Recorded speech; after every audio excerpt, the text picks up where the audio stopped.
Thanks, Yuli. So, from the bottom of my heart, I welcome each one of you that are sitting in your chair watching me right now, connecting with me. And when I'm sitting here, I become very aware of gravity. The fact that this gravity is this incredible force that somehow just holds us onto this planet. And it ensures that we don't drift off into space.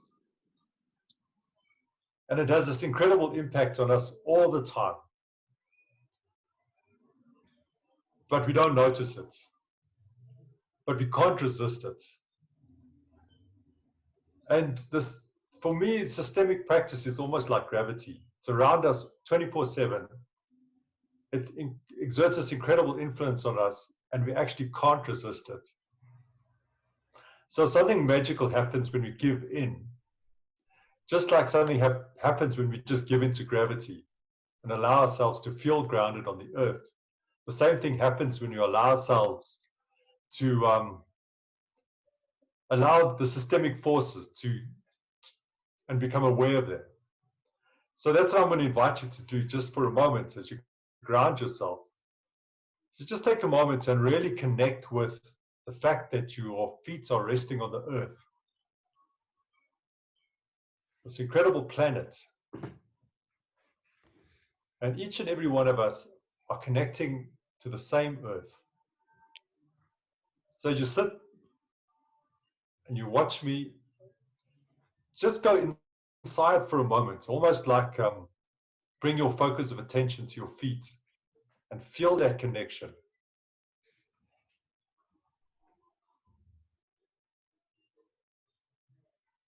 And just allow yourself to accept the fact that each and every one of us are resting our feet on the same planet.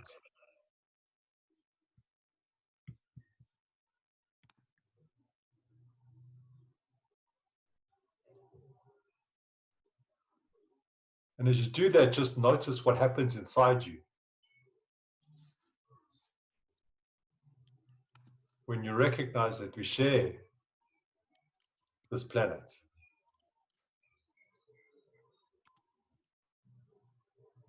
You might notice how your heart opens up. And you're almost able to connect with each other through your heart. Because we all share something. A love of learning, a love of children, a love of systems. So just as you feel your connection through the floor, through the planet, don't resist the connection that you feel in your heart for everybody else that is on this call.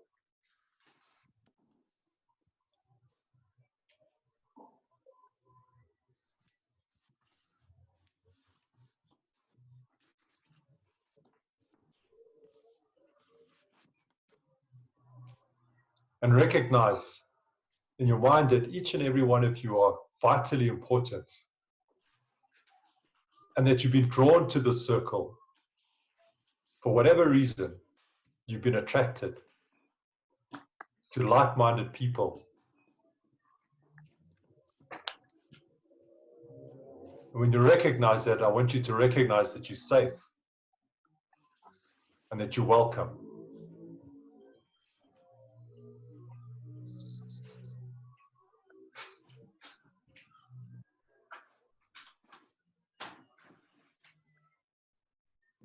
And so I'm going to ask Jane to come into the circle, and I'm going to ask you to just almost listen and be present in this way as Jane speaks and I speak and Reggie speaks. So bring your whole selves to the conversation, head, heart, and gut, and have fun. So Jane. Thank you, Ray. It was amazing to think we've all got our feet on the same planet. When I've seen all these different countries that people are arriving from, it's really quite, it makes me go a bit kind of shivery. So it's wonderful.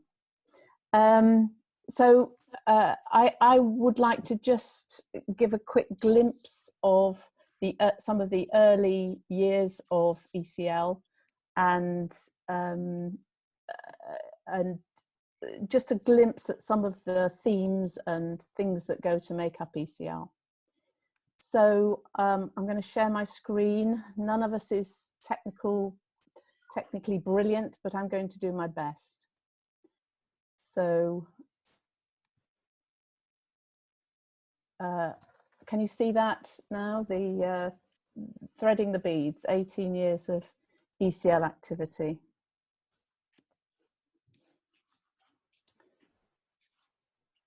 So how do I get the next slide? Oh, there we go. So this is me. I am a mother of 4 children, a grandmother of 6 children.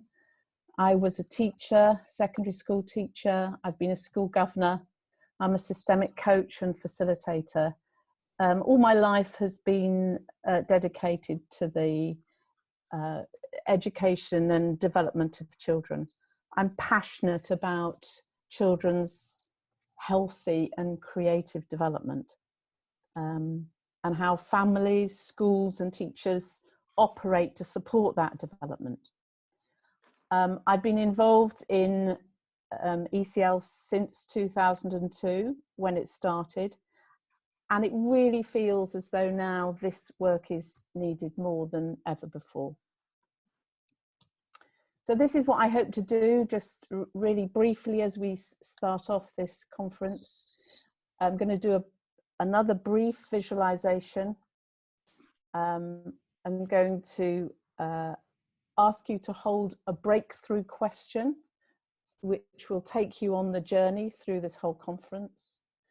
I'm going to talk a little bit about the internationalism of ECL, just a little dip into the ECL toolbox, and then talk about the different energies that I think come to, that they kind of synergize and make ECL what it is.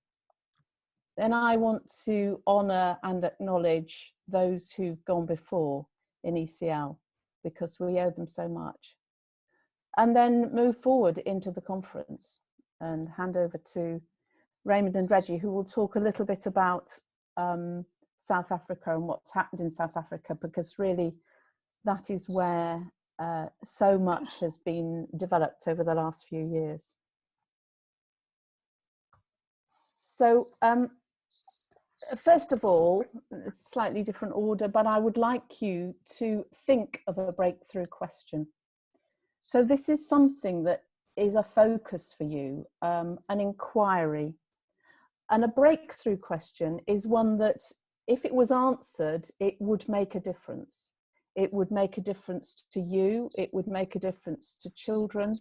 It would make a difference to the school that you work in, the children that you work with.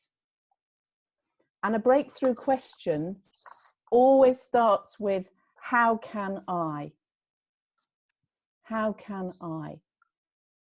So I'm going to give you a minute to formulate your breakthrough question. How can I? What is it that has brought you here? Now something has. And whether you're here for some sessions or only one session or all the sessions over the 3 days, this can hold your inquiry. And then we're going to do a little Zoom experiment. So what I'm going to invite you to do is to write your question in the chat line. So once you've formulated it for yourself, you're going to write it ideally to everyone in the chat line. But please don't send it yet. I'd like you just to write it there. How can I? And the words of a breakthrough question aren't set in stone. You might change them slightly over the next few days. But in some way, you will feel the power of it in your heart if you get the right one.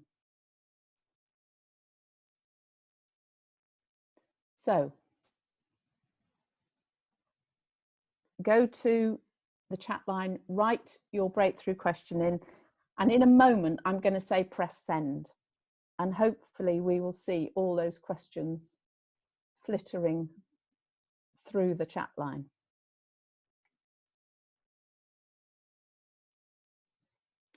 Okay, are you ready? Then press send. For some reason I can't see the chat line, but hopefully other people can. I can't also, I can't see.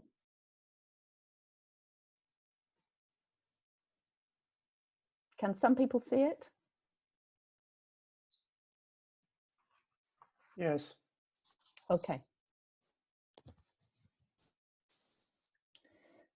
So hopefully at some point we can get those printed off. And even if we can't get them printed off, those questions which you formulated, they have come into our collective field of inquiry, because this conference is a collective field of inquiry and endeavour on behalf of children and young people.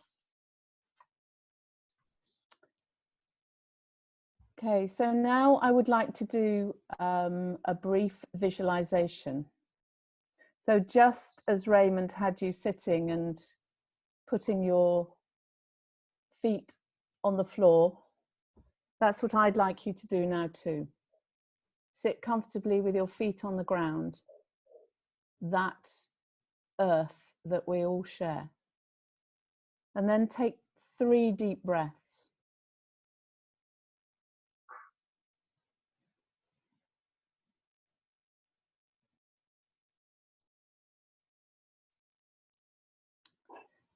And then what I'd like you to do is to bring to mind someone from your childhood, from your school days, from when you were younger. Someone who really made a difference to you, someone who influenced you, who changed the course of your life or your purpose through their words or their belief in you. It might have been a teacher or a coach or an older student who was a mentor. Somebody made a difference to you, and I want you to bring that person and in your mind have them standing behind you. Perhaps they put their hands on your shoulders, but they are standing behind you, unconditionally supporting you because they want the best for you. They want you to be fully yourself. They were generous, they were giving, they were loving. They wanted you to learn and grow. Put that person behind you.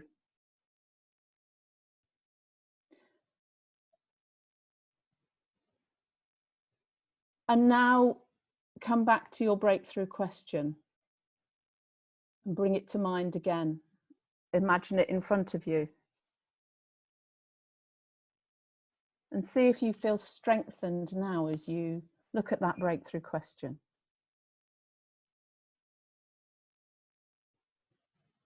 And now I can actually feel the support of all of those teachers and coaches and counselors and wise people who went before. They are also entering our field as we move into this conference.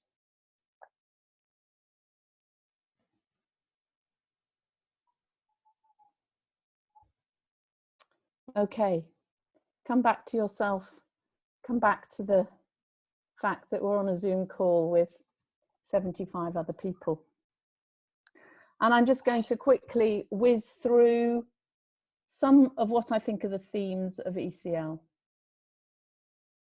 So the first one is internationalism. Children are children wherever they are and their need for love and play and learning are the same the world over. ECL started in England, in London in 2002 with a meeting at the Institute of Education.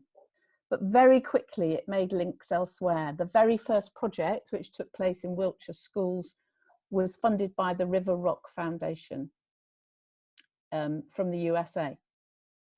We quickly linked to the Netherlands, such a strong centre of research and interest in all things systemic, but particularly education. We linked to Scotland, to Findhorn, to Norway. And then I went to South Africa and met with Janet and with Helen and Claudio Celestino in Cape Town, and started something that took off in such a big way. Also Namibia through Rowena, and Australia. And then recently, these seeds of the dandelion have landed in Hungary and Israel and Italy and Kenya and Taiwan. So seeds sometimes lie dormant for a while, but then the atmosphere can change and they can come to life again. And just to see all the countries that you've come from, and I only glimpsed a few, this movement is needed all over the world. This is the other thing that I want to talk about, which is the different energies that I think go to make up ECL.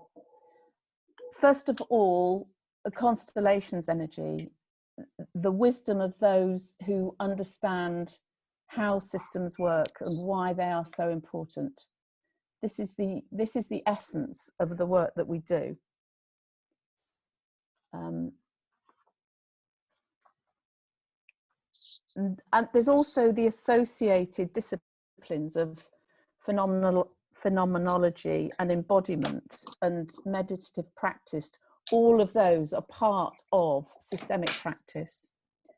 And then there's the teaching energy, the commitment and love of those who are drawn to serve children in schools or other organisations, and all of the associated professions, school counsellors and social workers and classroom assistants and psychologists. In some way, they are all wanting to give. Leadership energy is really important. The passion and wisdom of those who lead schools and educational organisations is vital. We always found in the work that we did in schools that it worked best when you worked first with the leaders.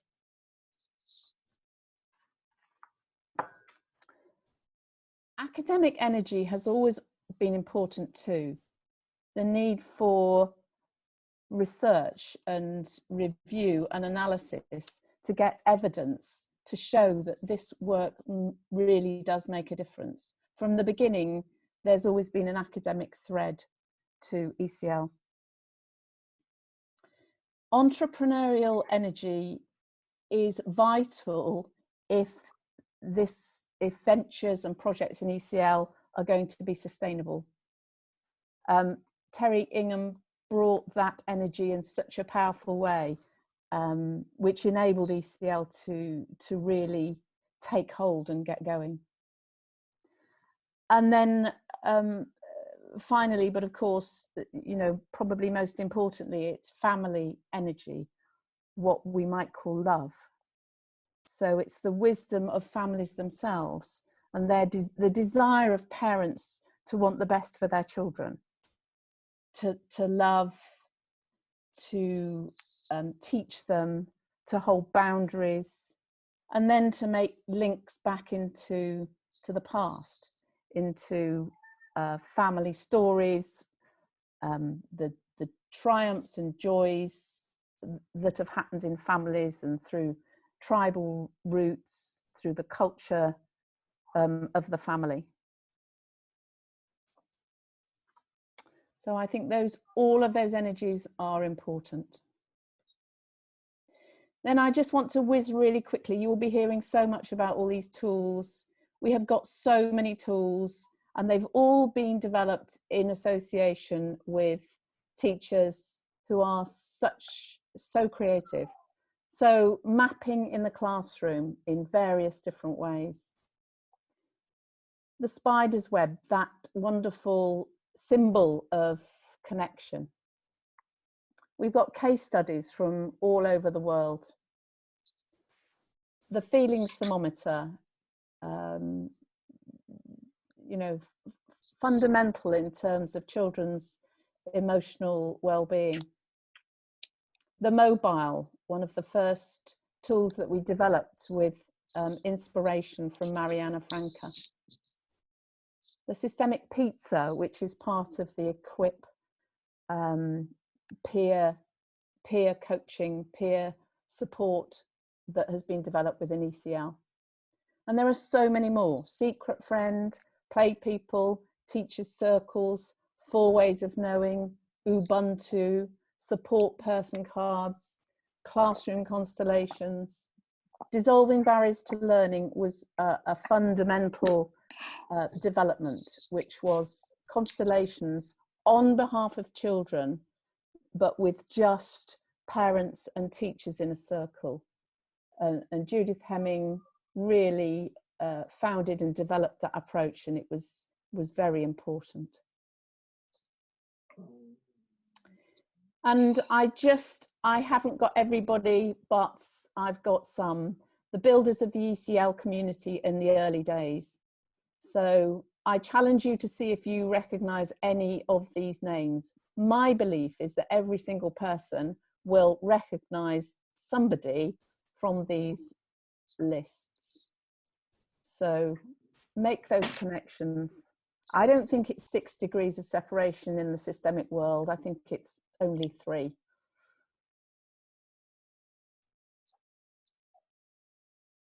So we honor and acknowledge all of these people.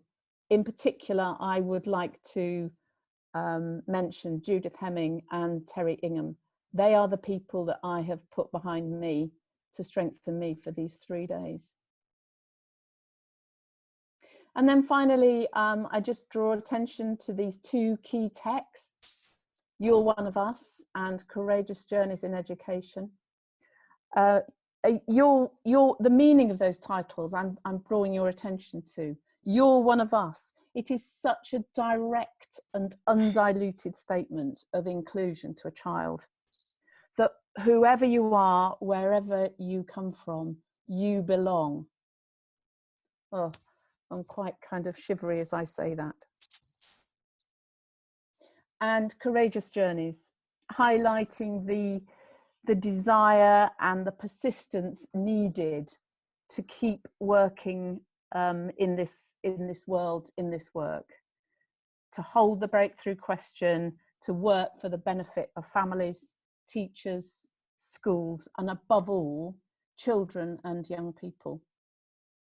So that brings me to my final kind of wish for you. Throughout this conference and beyond, I wish for you to go well on your own courageous journey. You are one of us. Thank you. So now I'm going to hand over to Raymond and Reggie, who are going to talk in a little bit more depth about what the story is in South Africa. Jane, can you stop your screen share? I can. Great. Good. So I'm just allowed, there we go. Perfect. Right. So Jane, thank you for that. And yeah, so while you were talking, I was really touched by thinking about all the work that we've done in South Africa, and how almost this is such an opportunity to shine the light of what we've achieved and our struggles and our determination and our perseverance over the last, since 2013, since 20, and I think, I suppose, if what had to symbolize how ECL has managed to embed itself in the hearts of South Africa and in us as systemic collaborators, I think it's been something about just being turned on by the amazing work that ECL allows to happen in classrooms. So I think my first experience was doing a workshop with Janet and Rosada and being exposed to the tools. And at the time thinking to myself, this is completely pathetic. It's a ball of string, it's some clothes pegs, it's colored cards, it's doing a little imagination exercises. And all of these things I've heard of, I've used them in the past, and it's been uneventful.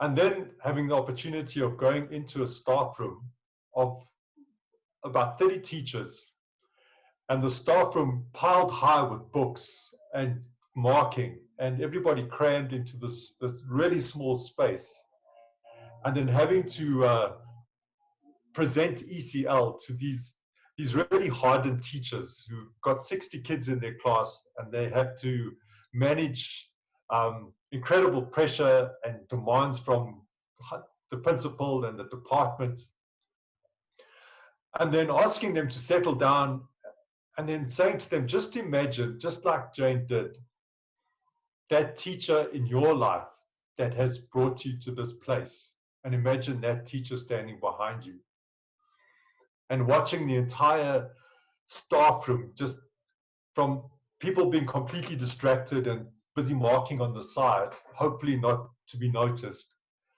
And then all of a sudden, just a stillness comes.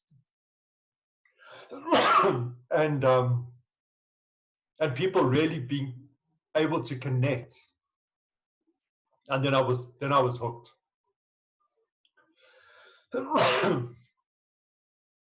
And I think it's because of that transformation that we see when we work with teachers and with learners that keeps us going and keeps us coming back to learning more. And I think in South Africa, particularly, what we've realized, it's by joining with other people, by collaborating, joining with people with the same kind of intention and the same passion for education, that's enabled us to almost like embed it. And I think one of the big things was when I've got a cough, and this is really not good. So I'm gonna just get a glass of water quickly. Just hold on.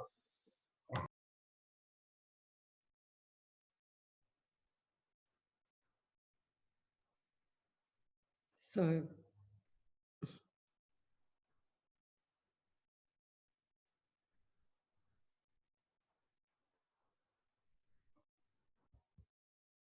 just briefly to say that I visited South Africa in 2010. So actually it's been 10 years of development since that time, largely held by Janet, but then by Rosada, and now by Raymond, Reggie, and a whole host of people. So you're back. So nowadays, when somebody gets a cough, everybody shudders. But I think it's just a tickle, hopefully. Yeah, so thanks for taking that from me, Jane. So I think what we did in South Africa was we tried to establish some kind of holding structure for ourselves to be able to do the work. So in South Africa, one of the ways is to be registered as a non-profit organization with the Department of Social Development.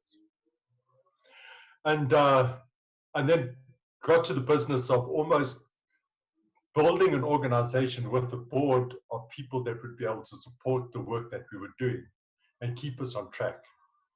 And then looking for the right people to be able to to hold it and hold the vision in place. And a big element of that was connecting with the global community. And for a long time, that connection was really, it was very strong. And so whatever decision we made, we'd always reference what was happening in the UK. And it was quite interesting because even though that the support was there, there came a time where it was actually limiting. And we reached a point where we became more self-sufficient and we started to translate what we needed to do to our own South African context. And I think when that happened, there was like a kind of agreement almost, and work and opportunity started coming towards us. And so people were inviting us into their schools, whereas before we spent so much time and energy trying to penetrate into a system. And I think what really, I suppose, sealed it was a recognition of when we go into a system, we have to come into a system with deep respect and honoring, and we have to know our own place. And we actually, last year we had a constellation with Francisca Boring, and we were talking about ECL as an organization. And one of our big challenges we find in South African education is that teachers take the place of the parents. And they feel that the parents aren't doing a good enough job. And so somehow they have to stand in the place of the parents. And then we did a constellation. And then the person representing ECL in South Africa, ironically, the person expressed her breasts were really painful. And Francisca Boring said to us, it's because ECL feels that they have to stand in the place of the parents. So we were caught up almost like in a systemic kind of twist. We were replicating exactly what was happening in the schools as an organization. And I think when we were able to step away a little bit and recognize our place in the system, then we were able to enter into those classrooms and those schools, and we weren't threatening, and people were more welcoming. And I think of particularly Monkey from Munseyville, which is a school on the west of Johannesburg. And she attended a couple of workshops, and she became like almost a champion in her school. And she was able to take what she had learned and apply it in her own classroom. And the other teachers came to her and asked her what she was doing that made her classroom so easy to manage. And she sent us pictures and videos, and you could actually see there's one particular picture that comes to mind of this little 7-year-old kid, and he's got his hand on his heart and he's got his eyes closed. And in the background, you can hear all the other classes going completely crazy. But almost in her class, there was this island of safety and this island of serenity. And because of her passion, she almost was able to catalyze her entire school. And the teachers got so turned on to the learning the ECL approach that they even agreed to come on Saturday mornings for workshops and for learning.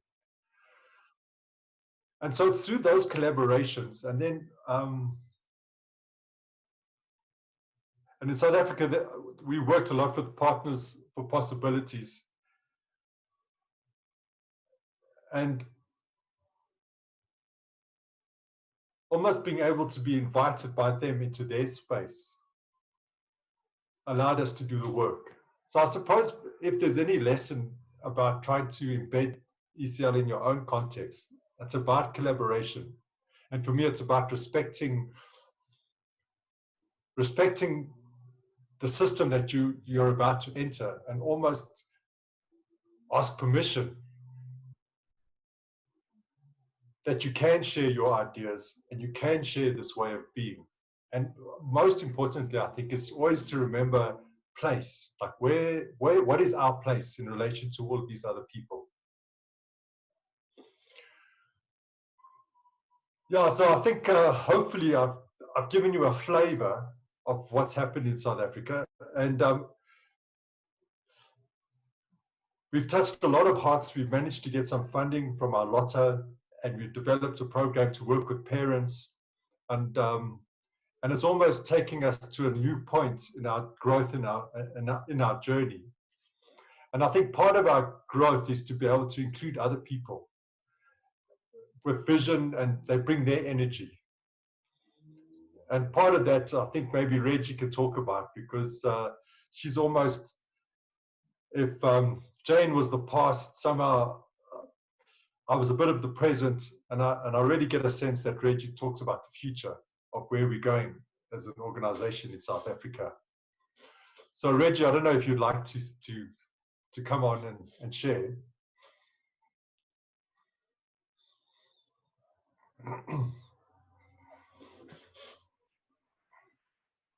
Thank you so much, Ray. It's a wonderful presentation, just listening to you and Jane as to where ECL comes from.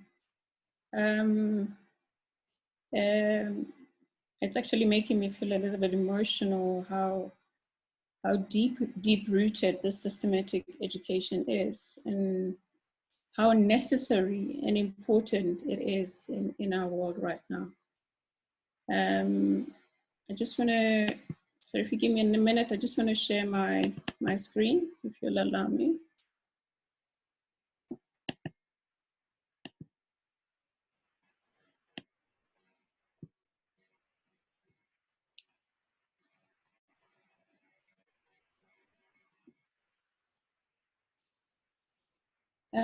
Yeah, I just want to start by saying good afternoon to everyone. It's unbelievable. I could have never imagined then that one afternoon I'd be sitting in a conference at home with people from different countries. It is such an honor. My name is Reggie Kodisang, as Ray has just mentioned. I am the chairperson of ECL South Africa. I'm just going to be taking you through my journey with ECL, when it started, my experience with ECL thus far, and what I think about my views on the future of taking ECL forward in future. My journey with ECL started in South Africa in 2019. I got introduced to ECL by the founder, Janet Goldblatt. Before joining ECL, my path, before joining the education path, I spent a number of years in global companies, marketing products, developing new products, finding new markets, analyzing strategies, and finding, trying to grow the businesses that we were in. But I also, in the same time, the latter part of my corporate years and up until now, I spent some time working with NGOs, helping them with fundraising strategies, just to help them uplift education for the disadvantaged child. What drew me specifically to ECL is it's a systematic approach to education. I personally found it fresh thinking. The philosophy that Jane touched on it, that children, irrespective of who they are, where they come from, what spoke to me a lot is the fact that the ECL philosophy, it saw a disadvantaged child. As a South African, we have a lot of disadvantaged children. So the philosophy saw the child, irrespective of their background or their economic status. And what touched me most, what drew me most, was the fact that with the right tools and right support, such a child can dream and achieve the dreams, you know, that they set up for themselves. Another thing that was quite attracting to me personally was the ability for the ECL program to create environments that help the children to thrive. Jane spoke about the founders of ECL. She mentioned Terry and Judith. What I found interesting is a paper that they wrote a few years ago. And that paper was to answer a question. That question was, how can a systematic perspective bring ease to families and groups? At the core of this ECL approach is the notion that that systems are governed by the hidden laws of relationships. I had a privilege of seeing those hidden laws of relationships during one of my field trips. At the beginning of the year, we were fortunate enough, ECL South Africa, to be presented with an opportunity to do teacher training in a few schools and parent support training. What stood out for me in particular was one experience at one of the schools that we went to. We were given a mandate by the school principal to do some team building exercise, as he felt that the team was disconnected. They were not functioning as a team properly.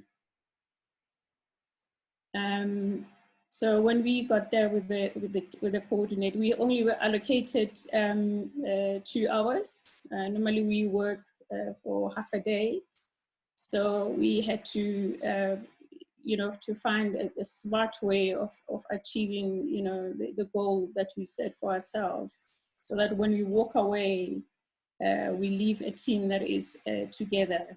So one of the activities that we did, Jane touched briefly on some of the tools that we're using. We firstly use what is called the feelings thermometer. So what teachers had to do as they walked into the classroom, they had to put a sticker next to a word that describes how they were feeling that morning. And we're talking about a big group of about 30 or more. It was a sprint. So that group included the principal, the teachers, administrative staff, and some cleaners as well. So as you see on the slide where there's, so you get a feel as to when you started the process where everyone's mindset was. So it was a snapshot of how the group was.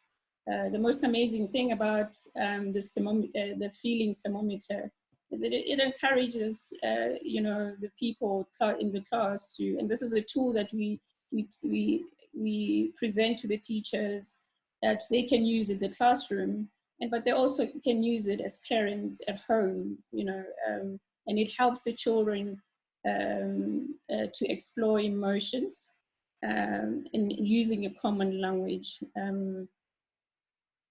So the next step in our program for that 2 hours, we build a container. Once a group settled down, it was as a way of creating. It's what you would describe as a presencing exercise, and you're going to be hearing a lot more about it as it's discussed by various speakers. So it's a presencing exercise to create a safe space for everyone in the room. With containers, container is a way of kind of like slowing things down, and through the muscle of the heart, everyone in the room gets supported. And you find, and what we find with our experience is that even the quieter participants who normally sit quietly in the corner, don't say anything, they bring themselves in the room and they're able to express themselves. So once everyone had settled, we did an exercise called the spider web. This is just a picture of what the room looked like. So in this case, a ball of string gets passed by one individual to the other. And as the receiver of the string receives this piece of string, the person handing it over indicates to them, they state exactly what it is that they appreciate about this person. So, so the exercise goes on until you have this type of a picture that you do, that's in front of you. So this whole exercise is an exercise of giving and receiving. On that day, the energy that permeated that room during the exercise, it was electric. There were loads of tears from the teachers, you know, administrative staff, and the interesting part, it was both male and female. There was a very strong sense of appreciation for each other, deeply so. A strong sense of love amongst each other, and the connectivity and support that existed. We were, as you know, as trainers, we were so moved by the whole exercise. And I think what was underlying this emotional exercise was that many of staff members had experienced deaths in their families, a lot of deaths. Some had serious illnesses, and I remember one teacher in particular who couldn't walk for months. And yet he was so supported by his colleagues. Some experienced some economic difficulties, and some were overwhelmed by the school work that they had to do. Ray mentioned that you walk into the schools and you find a teacher with 60 or more children. So a lot of the staff members were so overwhelmed by the work that they had to do. And yet they supported each other, and all that message came through as they passed the string to one another. There was a very strong sense of gratitude that was expressed during that process. The atmosphere was highly charged, I must say, and very transformational. Personally, I was shaken, but shaken in a positive way by what I had experienced. You could literally feel and see the shift as it happened in that room. When we walked in, it was a disconnected room, but at the end of the whole process, there was such strong togetherness in that whole room. We left feeling, as a team, we left feeling so motivated and fulfilled. And it is in moments like these, when you look at what you've experienced, when you look at how ECL processes, tools, and education, how they impact on the lives of teachers and students. So bringing you to now, Ray mentioned something about, you know, my thoughts about the future. I think, you know, what comes to the top of my mind, or what's been playing a lot in my mind is what's happening in our countries all over the world. The fact that we're experiencing a serious disruption, and this disruption comes with so much pain, and it brings about poverty in people's lives. And you know, as a result, elements of our systems have changed, they have shifted. So as a group, our approach has to change, and we'll have to look at things differently. You know, last year, I think probably in October, if you were planning a trip to come to Cape Town, you'd probably see this picture right here as you plan your trip. But now, the reality, this is what you see. I suppose the States is the same thing. As you plan your trip to the States last year sometime, this is what you would see. But now these are all the cars, you know, going to the food banks. As much as you know, life has changed, what this whole process has done, it has shown the light to what reality is in a lot of countries. So what I find is that, you know, looking at the situation all over the world, specifically in South Africa as well, I find that there has never been a larger need for ECL work like right now. There's a big need to lean into the changes that are happening at the moment, and not turn away from the changes that are happening. There's a big question that was asked at the beginning, you know, that I mentioned by Terry and in the research that they did. I think now the big question that we should be asking ourselves as an organization is, with the current disruption, how do we restore emotional well-being and unleash the joy in learning, and also release the creativity in our communities? What is coming out, what is called for is creative thinking on how to bring about the well-being of our communities, and new ways of doing things, new ways of creating, new ways of co-creating together. And I think this is such an opportunity, it's an amazing opportunity for organizations like ECL. With this current disruption, the question is, how do we bring ease into our families and communities? And thank you.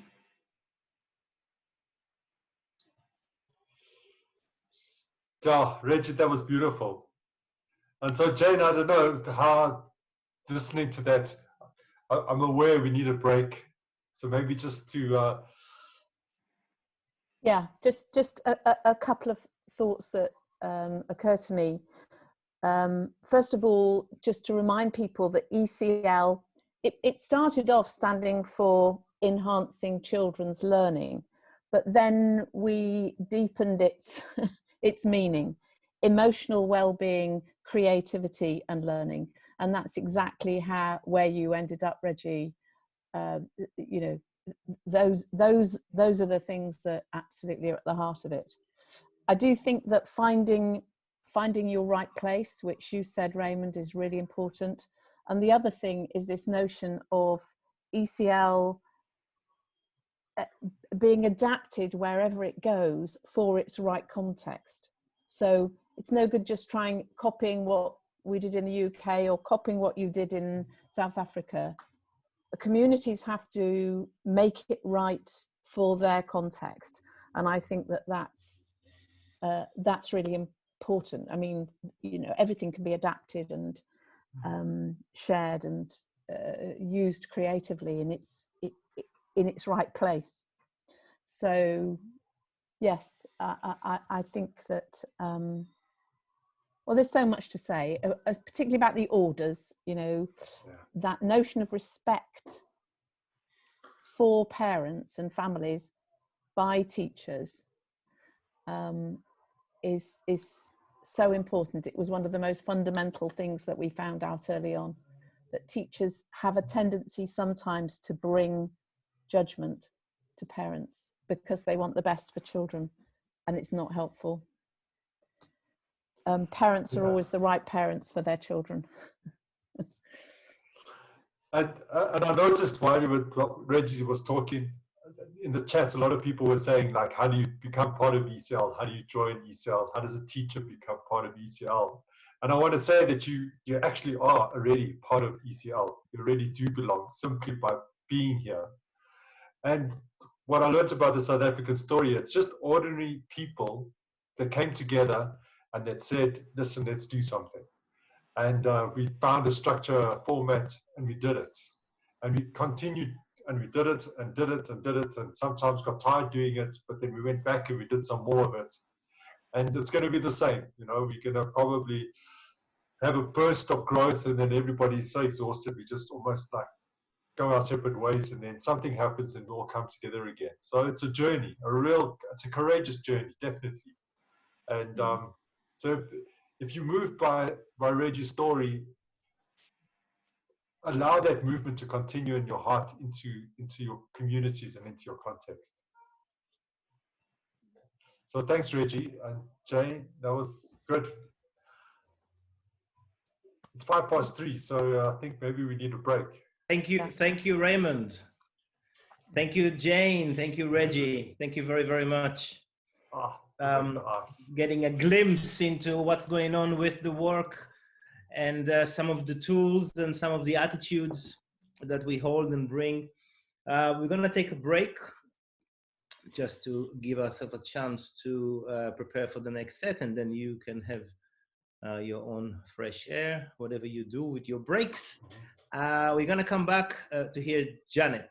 Janet's going to talk about the 4 orders and related to the work of ECL and the work with educators and schools and parents. So we're going to take a break now. Just going to ask Alison to bring up the screen with the schedule. And we see you all back in 15 minutes. So that's 15 minutes from now.